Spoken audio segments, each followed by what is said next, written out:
Vamos começar falando então dessa principal peça do xadrez que faltava para as eleições de 2026, o indicado de Jair Bolsonaro. O nome saiu nessa tarde, é o filho dele, senador Flávio Bolsonaro. Vamos então já começar com o nosso Misael Mainetti, que vai trazer informações, repercussões e também os destaques sobre essa decisão. Fala aí, meu amigo, eu sei que a voz está meio capenga hoje, mas a notícia exige. A notícia existe e exige. Muito boa tarde para você, Evandro, para todo mundo que acompanha o 3 em 1. E rouco, eu falo que essa decisão aí de Jair Bolsonaro, ex-presidente que está preso na Polícia Federal, em relação ao filho dele, o senador Flávio Bolsonaro do PL, começou como um rumor, começou com um bastidor e aí de repente veio Valdemar Costa Neto e disse o seguinte: confirmado, Flávio me disse que o nosso capitão ratificou sua candidatura. Bolsonaro falou, está falado, estamos juntos.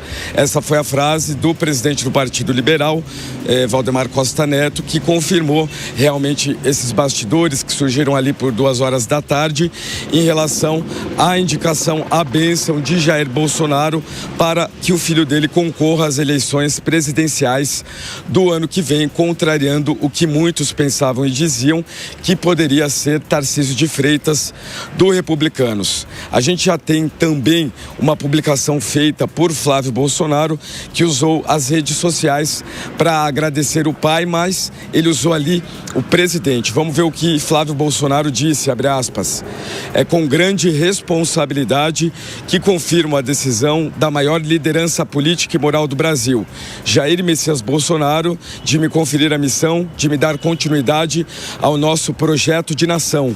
Eu não posso e não vou me conformar ao ver que o nosso país caminha por um tempo de instabilidade, insegurança e desânimo. Eu não vou ficar de braços cruzados enquanto vejo a esperança das famílias sendo apagadas e a nossa democracia sucumbindo.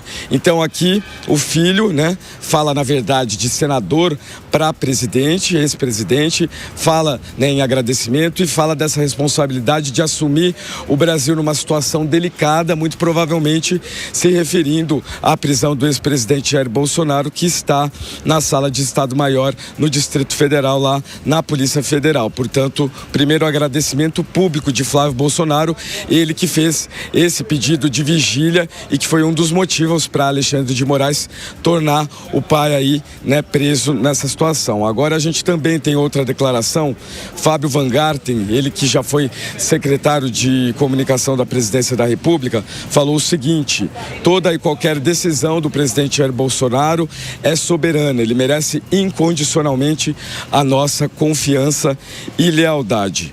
Estou tentando também contato com governadores, eles ainda estão reunidos, alguns em evento no Rio de Janeiro, poucas manifestações por enquanto, mas as mais importantes, Valdemar Costa Neto e ele, o indicado Flávio Bolsonaro. É lógico que a gente quer saber também a manifestação de Tarcísio de Freitas do Republicanos, que deve seguir uma linha bastante institucional nesse momento, ele que vinha dando declarações contra o PT, não sobe e desce, mas que não ia lá em cima, para falar que era candidato. Tinha apostas muito grandes, inclusive nossas, de falar que Jair Bolsonaro daria a bênção para ele, mas vale ressaltar que esse é um primeiro momento, pode funcionar como um aquecimento, mas isso vai até o final de março, quando há de fato a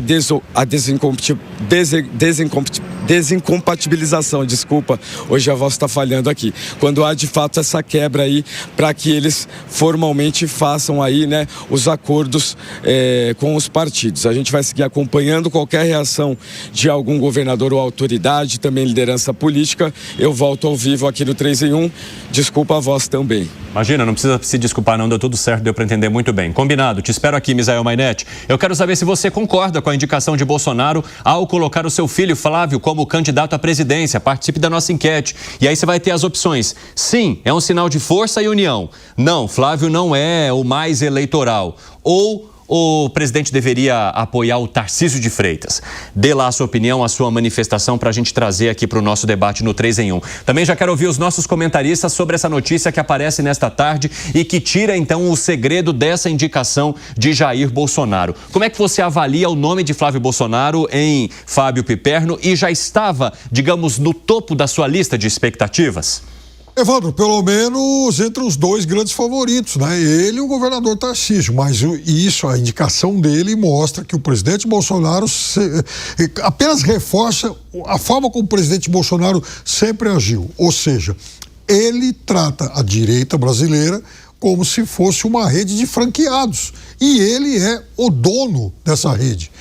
É isso que ele manifesta hoje, ou seja, vai ter que ter alguém com o meu sobrenome, porque eu quero assim. E é também uma forma de, obviamente, manter o seu legado, né? Não deixar com que a direita saia dessa órbita. Mas isso também abre um outro flanco.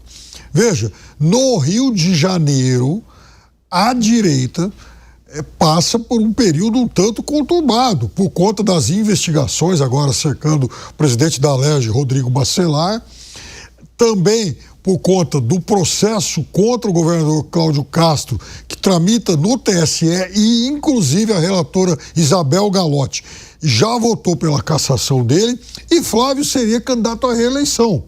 Ou seja, talvez a direita do Rio de Janeiro também precise de nomes para concorrer como protagonista às eleições locais. José Maria Trindade, eu quero saber de você como é que você avalia essa decisão e também a partir dos bastidores que você conhece do PL, dessa cúpula, como é que a decisão de Bolsonaro bateu ali? Houve de fato uma negociação intensa ou tudo indica que a nomeação aconteceu sem que houvesse, digamos assim, um acordo totalmente fechado com a presidência do PL? Estava programado, houve muito bastidor. Olha, Cine, o Dom João, que gostava do Brasil, foi um grande imperador, ele disse a Dom Pedro I, quando Dom Pedro voltou do Brasil para Portugal, volte, ponha a coroa na sua cabeça antes que algum aventureiro lance mão dela. Foi um conselho de Dom Pedro, né, no sentido de que Dom João, para que Dom Pedro assumisse, ele veio e decretou a independência do Brasil. Por que isso? É o sentido de que não se pode deixar vago um clã político como esse. É necessário dizer que a maior força da política brasileira está no anti-bolsonarismo e a segunda, anti-Lula. Isso já está definido. E não tem líderes que possa assumir uma situação diferente. Então, é evidente de que existe sim uma grande força política em torno de Bolsonaro, mas não é a maior força política do Brasil. Se houver uma dispersão dessa força, o clã se acaba, o clã Bolsonaro. Então, era previsível que um Bolsonaro estivesse na chapa da disputa da presidência no ano que vem. Isso eu tinha certeza. Inicialmente, a ideia era Eduardo Bolsonaro. Os dois tiveram uma conversa e aí definiram que seria Flávio Bolsonaro. Eu fui, vamos dizer assim, descartado dessa história, porque eu fui atrás de informações e não é comum no jornalismo alguém negar. Diz assim, eu não sei, aí te deixa livre para continuar investigando. Mas me disseram peremptoriamente, não será. Aí eu parei. Mas, na verdade, o que existia era uma disputa interna no clã. A Michele Bolsonaro pode acreditar, hoje é mais forte do que os filhos dela. E essa última disputa que ela ganhou, fez o Flávio recuar, foi uma demonstração de que ela é a estrela hoje da família e provoca ciúmes, provoca guerras, inclusive com a participação da ex-mulher de Bolsonaro, mãe do Flávio Bolsonaro. A guerra era interna ali para saber quem seria, mas todos sabiam aqui de que seria o nome Bolsonaro para constar na chapa. É uma chapa importante, com perigo de ir para o segundo turno e forçar ali esse grande grupo de anti-Lula ter que votar no Flávio Bolsonaro. Quando eu digo ter, é porque ele não tem a direita toda, mas a direita vai com ele, no caso de Flávio Bolsonaro entrar para o segundo turno, como tudo indica, é uma força que vai para o segundo turno. Isso já, dependendo do vice que ele decidir, não diria escolher, ele não está em condições de escolher um vice, ele pode articular e negociar um vice, né? Ele fica uma chapa forte para ir para o segundo turno, né? E isso, para a família, eu diria que é o melhor sinal. Melhor perder com um Bolsonaro na cabeça de chapa do que ganhar com outro. É a história que eu te disse do Dom Pedro aconselhando, Dom João aconselhando o Dom Pedro I. Se não colocar a coroa na cabeça, outro aventureiro chega e coloca. Então, esta é a situação. Repito, a Michele Bolsonaro hoje é o nome mais forte e mais, diria assim, pragmática da família. Mas me disseram aqui que o Flávio, entre os Bolsonaro, é também o mais tranquilo, que negocia e que tem mais condições de fazer aliados na direita. Agora vamos lá. Isso é um choque, é um prejuízo para o grupo da direita. Mas eu entendo que o grupo Bolsonaro tem o direito de fazer isso e defender as suas posições e as suas situações. É assim que a política nacional está, né? Exatamente, Zé Maria Trindade. Bruno Musa, eu quero ouvir a sua análise inicial para a gente trazer mais informações aqui no nosso 3 em 1. Vai lá, meu amigo, bem-vindo. Olá, muito obrigado, boa tarde a todos. Bom, gente, eu estou muito com o Zé Maria. Eu estava hoje almoçando um dos principais gestores de um dos grandes fundos, hedge funds brasileiros, e a gente estava conversando justamente no almoço, quando saiu essa notícia e mexeu por completo os mercados, e a gente estava falando, e falamos muito nessa linha que o Zé Maria falou. Eu acho que é um direito natural. O Bolsonaro, ele é um representante importante da direita, goste ou não, e, obviamente, ele quer continuar ali com o seu legado. Eu confesso que eu não tenho essa leitura talvez tão sensível quanto o Zé Maria tem, com o conhecimento que ele tem de Brasília, e eu achava que realmente ninguém da família Bolsonaro seria colocado e que haveria um apoio incondicional a um dos lados, não sei, Tarcísio, ou enfim, o nome mais óbvio para mim seria Tarcísio. Então isso me pegou de surpresa, confesso. E a leitura do mercado, que agora está brutal. O Ibovespa caindo 4%, o dólar subindo 3%, a curva de juros futura explodindo quase 5%. Isso são aqueles dias assim de ultra crise.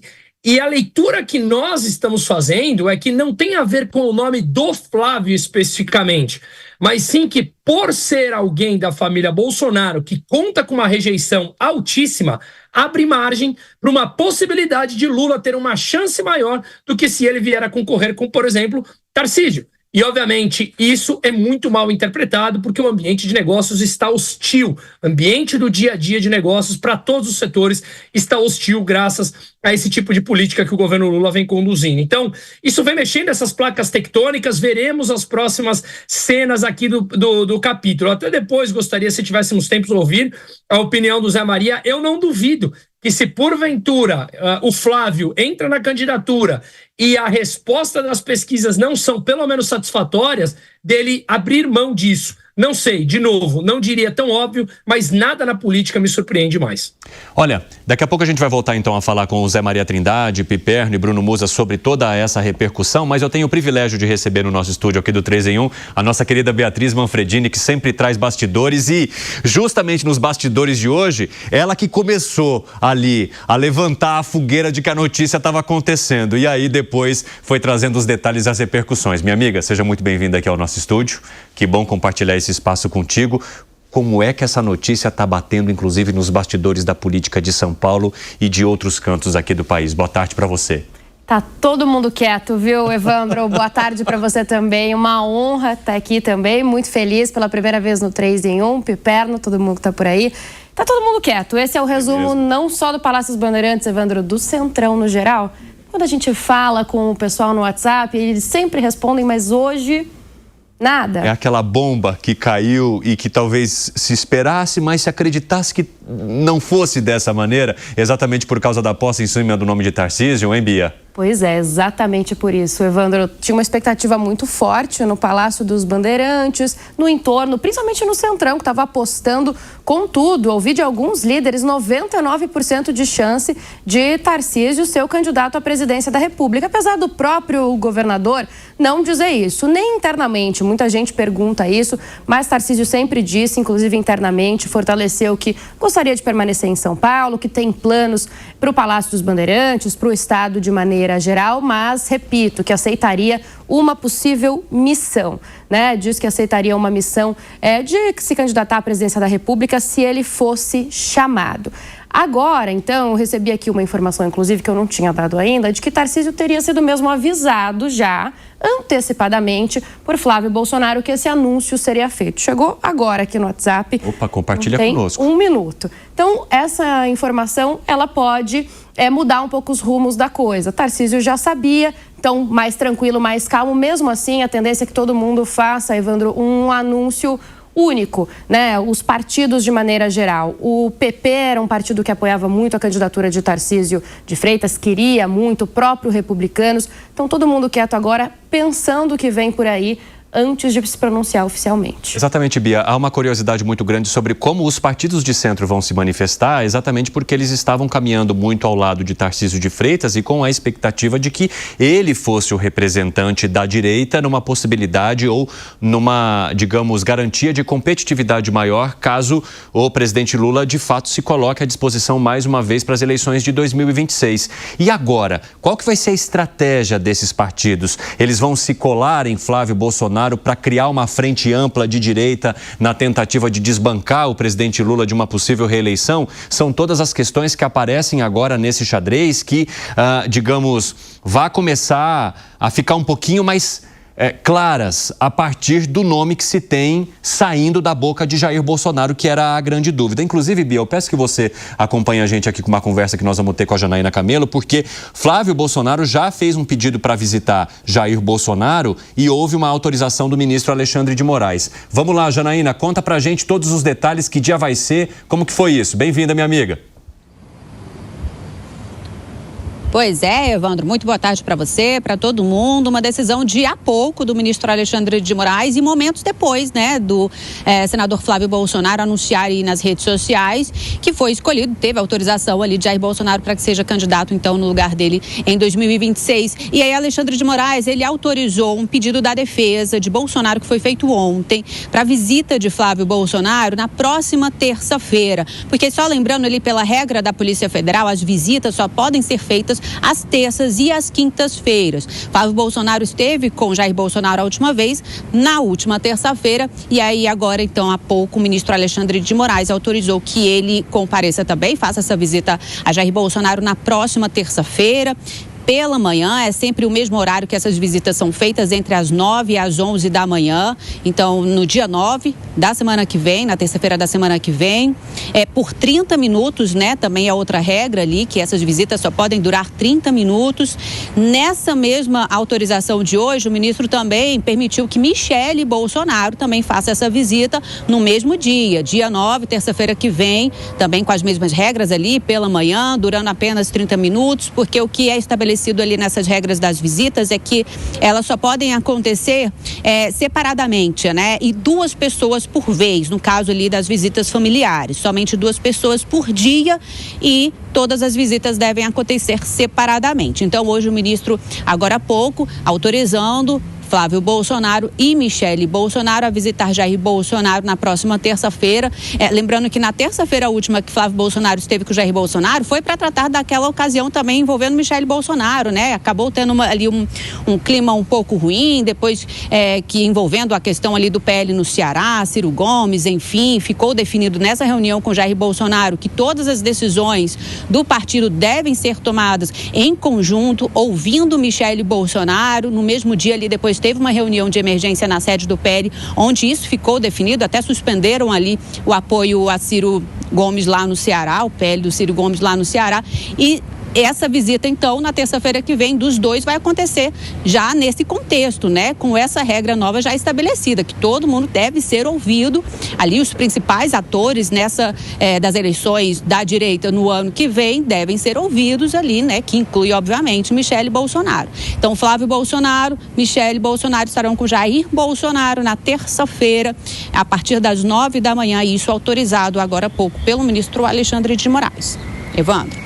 Muito obrigado pelas informações, viu, Janaína Camelo? A gente está a todo vapor aqui tentando trazer o maior número de apuração, de consultas às autoridades e esperando as respostas, né, Bia? Nessa hora, o celular na mão faz toda a diferença, exatamente por isso. Você dispara. Se ao longo aqui da edição as respostas começarem a chegar, a gente tem informação nova para você.